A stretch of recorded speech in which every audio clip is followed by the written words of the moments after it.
pare-parehas lang yung galawan. So, gold o Bitcoin o ibang currency. So, kung at least alam mo yung basic, so master mo yung paano mag-forecast at tumingin ng chart. Let's say ito, 'di ba? A day chart 'yan. So, dito mababasa mo na okay.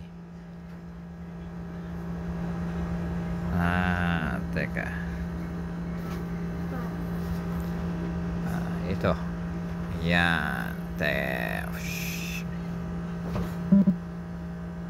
Ayan, so antay mo to. Okay, so gumanyan yan. Ano ba yan?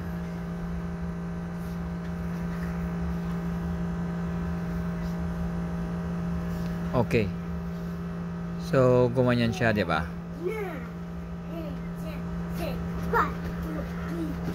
So antayin mo to. Kung sa day time frame ka, antayin mo na lang magpa siya rito. Ito yung huli. Kasi packet na yan eh. So antayin mo na at least dito. Pumunta siya. Dito. O dito. Kasi hindi naman yan biglaan. Dahan-dahan yan. So kung ito na mag-pass, punta siya rito. O dito. Possible, baba mo na yan dito. Okay. Tapos aakat siya ulit. So dito ka possible na mag-entry. Ganon din sa gold. Tapos ilalabas mo siya dito. At least from here to here kumita ka na. Kaya mahalaga yung forecasting. Binabayaran to kalating milyon para matutunan ng master.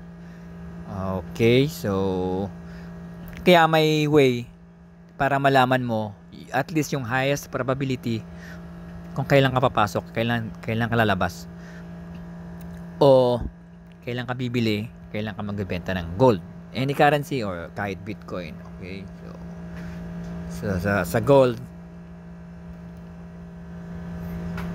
sana ba yung gold?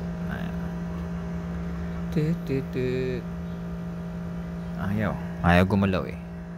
So basta ganun yung pinaka-concept niya. So ang galawan ng pag nagbabay siya actually, antayin mo kailan siya magse-sell, kung anong time frame, 'di ba? Let's say nag-sell siya kasi ganyan lang naman galawan yan eh, no? So yan, ito yung next target niya. It's either na tatargetin niya yan o babalik siya pa sa pataas. So dito, ibig sabihin andito yung, let's say andito yung gold mo ngayon, antayin mo siyang tumaas. Okay? Ayan yung pinaka-sign. So pagtaas hindi naman dire-diretso yan eh. Baba muna yan eh. Tapos nung katataya.